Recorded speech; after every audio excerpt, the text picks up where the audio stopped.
Hello, everyone. It's Solomon Wilcots and Sam Monson for PFF TV. And Sam, we're going to talk a little bit about the comparisons that everyone seems to be making with Taysom Hill, the sensational rookie quarterback who would come into that New Orleans Saints offense, provide spark and productivity. And everyone's talking about Trace McSorley the same way, the Penn State quarterback taken in the 6th round by the Baltimore Ravens. Are you seeing any similarities there? I think you have to see some similarities because of where he wound up. He ends up going to Baltimore, and obviously they've got Lamar Jackson already in the building. They're not looking for a new starting quarterback option. They're probably not even looking for a backup, but they might be looking for, an X factor to come in and do something different in that offense, and that's probably what Trace McSorley can do for you. We've seen it with Taysom Hill. The Saints have got Drew Brees. They don't need, anything new, but they bring in this guy who can give them something different, can do a little bit of everything, isn't ever going to be a down-to-down passing quarterback, but he can run the ball. He can even go out into passing patterns, and he can throw. He can do a little bit of everything and just makes the defense think about something different. I think McSorley could do that. When I look at the NFL, it's a height, weight, speed game.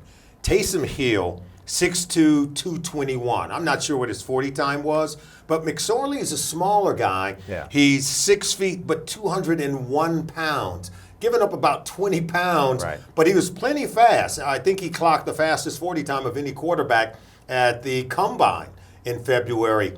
What do you see there? Can he be as effective as Taysom Hill, running maybe similar kinds of plays? He's an interesting quarterback because I graded a lot of Penn State games down the last couple of years in PFF, and I never liked him as a quarterback. He was always kind of frustrating, but he graded well. Yeah. Like, he was good at doing certain things. He's effective. Right, and particularly within that offense, he was good. So now you've got to ask yourself, what do you need in an offense for Trace McSorley to still function at the next level? And I think it's a lot of the same things, right? He was really good when he had the threat of a Saquon Barkley and then a Miles Sanders to hand the ball off to.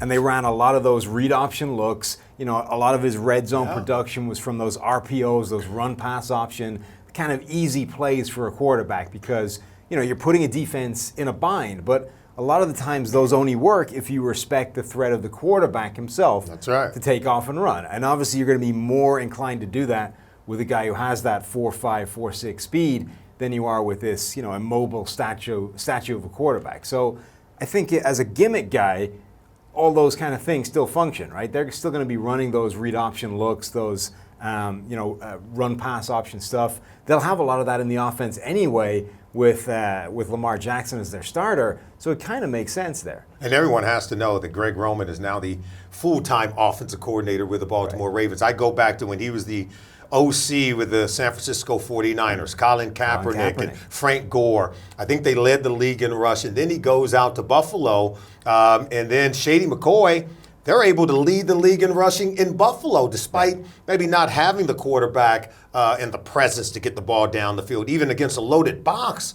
His offensive system and the way that he goes about generating rush yards seems to be consistent. How do you see him getting that done in Baltimore with the likes of Lamar Jackson, Trace McSorley, and whomever might be at running back? Yeah, and he's a guy who's perfectly prepared to use the quarterback as part of that running offense, and that's a huge part of it.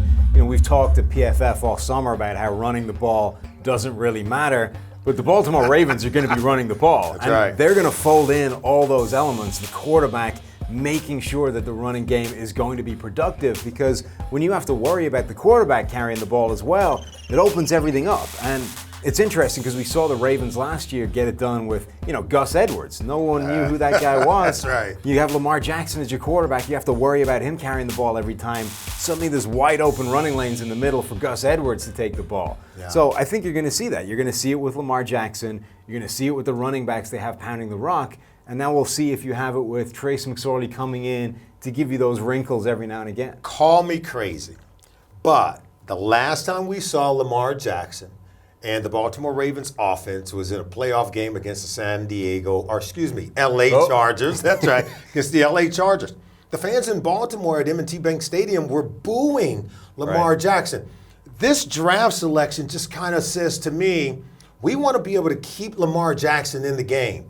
But if we have to take the ball out of his hands and maybe not have to throw it with him, making those passes, maybe with someone else on the field throwing those passes, with him staying in the game. That's what this draft pick just reeks of, maybe covering up a little bit of maybe some uncertainty, but still protecting Lamar Jackson within the offense. Right. I think the one thing that the Saints haven't done that much of is use Brees and Taysom Hill as part of the same play. That's right. You know, Taysom Hill comes in, Drew Brees typically lines up at wide receiver and just stands there and watches it happen. Yeah. With McSorley and Lamar Jackson, you could have two guys, either of whom is a threat to run the ball, either of whom is a threat to throw the ball on any given play. That suddenly opens up a whole world of, you know, trick plays that the Saints haven't really dived into that much. I think that would be really interesting. McSorley, kind of like Lamar Jackson, is not the best down-to-down passer. He's, you know, got some accuracy troubles like Lamar Jackson, particularly deep down the field. McSorley's never been great. You know, his best season, his adjusted completion percentage was pretty high, 75.6, which is, that'll put you in the top 10 in the nation, but his average depth of target was way lower. When you asked him to throw it a bit deeper down the field, that adjusted completion percentage tumbled to about 57th in the nation. I think there's something to work with both these guys, and if you can let them play off each other a little bit, you let each one of them be a threat, now you've got something that's difficult to defend. PFF gave McSorley a much higher overall quarterback grade than what Taysom Hill had overall with the New Orleans Saints his rookie year. So I guess I'm not that crazy. We might be on to something, but I'll take your word for it over mine, okay? I think there's something there. There's something there to work with. Look, the bottom line is, if they ask you to work out as a safety at the combine, you're not a great quarterback. That's right. But you could be a great gimmick. You could be a great right. weapon that NFL offenses now with the Saints. You're seeing these teams prepared to embrace that in a way they haven't in the past. One thing I will vouch for, Trace McSorley is a really good football player. He is Sam Monson. I'm Solomon Wilcots for PFF TV.